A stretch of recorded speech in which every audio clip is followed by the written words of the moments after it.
뉴스를 보니까 국내에서 처음으로 염소 보툴리즘이 진단되었다는 소식을 접했어요. 어림잡아서요, 1g의 보툴리눔 독소가 있으면요, 수백만 명의 생명을 위협할 수 있습니다.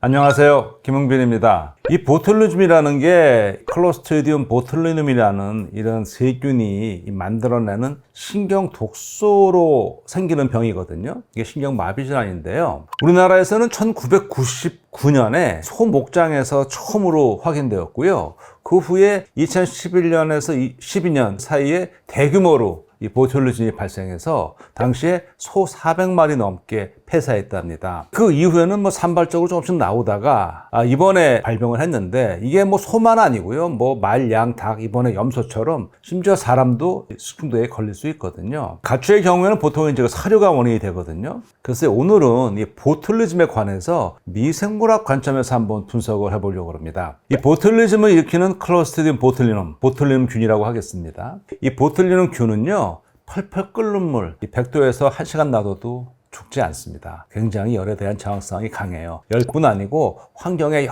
여러 스트레스에 굉장히 강합니다. 그러다 보니까 흙이나 건초 더미 또는 썩은 음식, 여러 환경에 오랫동안 버티고 있을 수 있어요. 그리고 얘네는 산소를 만나면 죽습니다. 생물 용어로는 절대 혐기성 미생물인데요. 자, 산소를 만나면 죽는데 어떻게 강할 수 있을까? 우선 산소가 없는 곳이 어디 있을까? 의외로 산소가 없는 곳은 많습니다. 왜 그러냐? 어떤 먹잇감이 있으면 먼저 그거를 산소를 이용해서 먹어치우는 미생물들이 달기도서 그걸 먹어요. 그럼 산소가 다 소모가 되겠죠. 그러면 그 아래쪽으로는 산소가 없는 환경이 자연스럽게 만들어집니다. 보툴리눔 균은 어떻게 그렇게 생명력이 강할까요? 여러 가지 이유가 있는데요. 가장 대표적인 이유는 바로 내생 포자를 만들기 때문입니다. 이런 그대로 내생 포자는 세포 안에서 만들어지는 포자예요.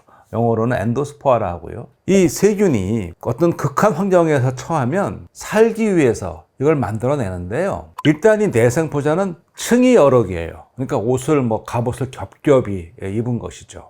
그리고 이 포자는 일단 물을 확 빼놨어요. 수분이 적기 때문에요. 온도를 가해도 수분이 적으니까 손상을 덜 받고요. 이 방사선에 대한 피해는요, 결국 물 분자가 쪼개지면서 활성산소를 만드는 거거든요. 근데 여기는 워낙 물이 적으니까 상대적으로 좀 더 잘 버티죠. 마치 우리가 이 습식 사우나보다 건식 사우나 가면은 더 높은 데서 잘 지낼 수 있잖아요. 그리고 이 내생 포자에는요, 디피콜리닉 애시드라고 하는 이 유기산이 많이 들어있어요. 그리고 또 칼슘도 많이 들어있어요. 그래서 이 칼슘과 이 디피콜린산이 이렇게 복합체를 이룹니다. 이 복합체가 DNA를 안정화시켜서요, 이 고온이나 아주 방사선 같은 이런 극한 환경에서도 잘 견딜 수 있게 한다고 추정을 합니다. 내생포자는요, 세균이 자기가 있는 환경에서 영양이 부족하다든지 환경이 안 좋아졌다는 것을 감지한 그 결과물입니다. 일단 세균이 이상 징후를 감지하면 세포 분열을 시작을 해요. 그런데 이거는 정상적인 이분법과 다릅니다. 그래서 보시는 것처럼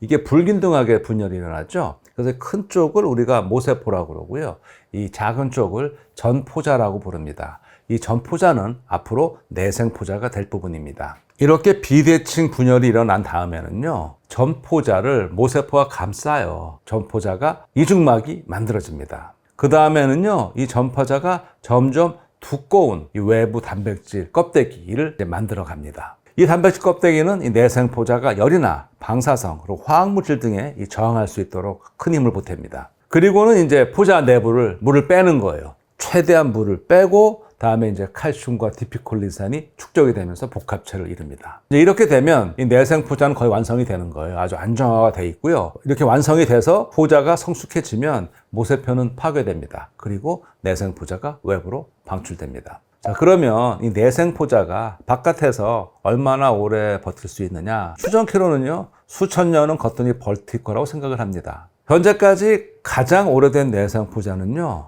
무려 약 2억 5천만 년 전에 만들어진 것으로 추정합니다. 2000년에 네이처 커뮤니케이션즈에 발표된 논문인데요. 이게 미국 뉴멕시코주에 있는 소금 광산에서 그 암염 안에 거기서 포자를 발견했습니다. 그렇게 채취한 포자를 실험실로 갖고 와서 적당한 조건을 줬더니 얘가 다시 살아났다는 것이죠. 그러니까 이 내생포자의 생명력은 뭐 얼마나 대단한지 알 수가 있죠. 이 보툴리눔 균은요, 독소를 만든다고 그랬잖아요. 근데 그 독소가 이 신경 독소예요. 근육을 마비시킵니다. 그래서 보통 식중독 걸리면 왜 보통 뭐 토하거나 배가 아프거나 그래야 되는데, 이 균에 오염된 음식을 먹고 걸린 식중독은 그게 아니고 마비 증세가 오는 거예요. 그 독소가 어떻게 근육을 마비시키느냐, 이 아세틸콜린이라는 신경 전달 물질이 있어요.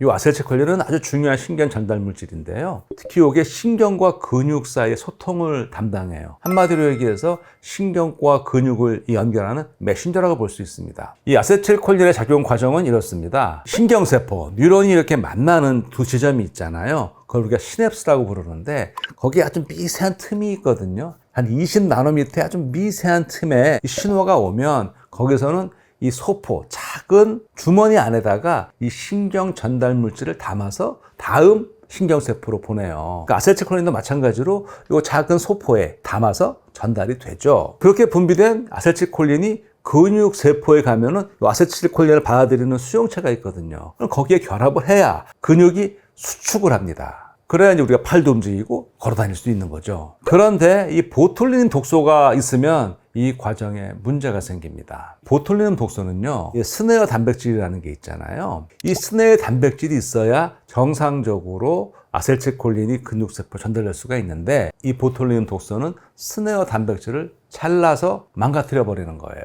그러니까 이 아세틸콜린에 있는 소포가 도달을 못해서 결과적으로 근육에 못 가니까 근육이 수축하지 못하는 것이죠. 근육이 이렇게 펴졌는데, 이완됐는데 수축이 안 되니까 마비 증세가 발생하게 되는 것이죠. 아세틸콜린이 충분히 분비되지 않으면 신경과 근육 간의 신호 전달이 차단되고요.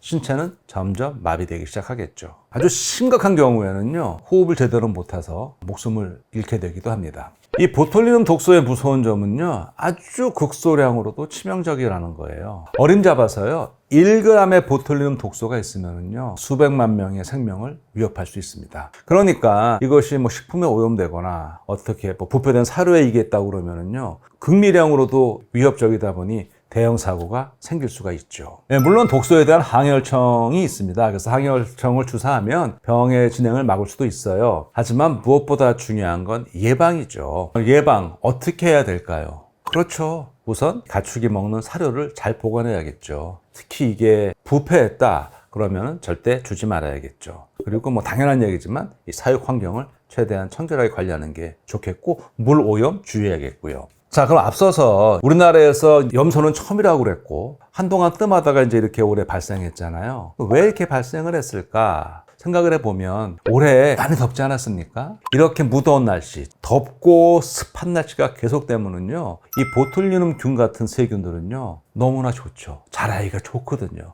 그러니까 올 여름은 보툴리눔 균이 자라기가 아주 좋은 환경이 되었다고 생각을 합니다. 그래서 제 추측인데요, 어쩌면 예년보다 그 더웠던 그 날씨, 무더위 때문에 이 세균이 더 많이 증식을 했고, 그로 인해서 예년 같았으면 어쩌면 괜찮았을지도 모르는데 날씨 때문에 이런 일이 발생하지 않았나 하는 추측을 조심스럽게 해봅니다. 그런데 말이에요, 이 보툴리눔 독소 왠지 귀에 익지 않으세요? 그렇죠. 보톡스. 보톡스가 보툴리눔의 보, 톡신의 톡스, 그게 보톡스입니다. 보툴리눔 독소가 근육을 수축을 못하게 한다고 그랬잖아요. 그러니까 요거를 정제해서 아주 소량 적당량을 원하는 부위에 전문의가 주사를 하면 고기의 근육을 어떻게 하겠어요? 수축, 늘 펴져 있게 하잖아요. 이렇게 펴져 있게 하니까 우리가 원하는 효과를 볼 수 있겠죠. 자, 이렇게 되면 이 보툴리눔 독소가 치명적인 독소에서 이제는 아주 또 귀한 의약품으로 쓰이거든요. 전 여기서 철학자 스피노자의 말이 떠오릅니다. 이런 말을 했어요. 즐거운 음악이 기쁜 이에게는 좋고 장례식장에서는 나쁘며 청각 장애인에게는 좋지도 나쁘지도 않다. 어떤 생각이 드세요? 보툴리눔 균이 나쁜 균이냐 좋은 균이냐, 이것은 어떤 상황에서 우리가 어떻게 대하느냐에 따라 달라지는 것 같습니다. 모든 미생물과 관계 사실 이렇습니다. 우리한테 해로운 균은 최대한 만나지 말게 피해야겠죠. 보툴리눔 균 같은 경우에도 사료에 들어오거나 이렇게 못하게 해야겠죠. 우리가 아니까 해로운 균은 최대한 피할 수 있게, 유익한 균은 더욱 유익하게 쓸 수 있게 심지어 이런 독소도 지금 이렇게 약으로 만들어 쓰지 않습니까? 이처럼 미생물은 우리 하기 나름입니다. 그런 의미에서 저 응생물을 통해서 미생물의 지식을 많이 얻어가시기 바랍니다. 고맙습니다.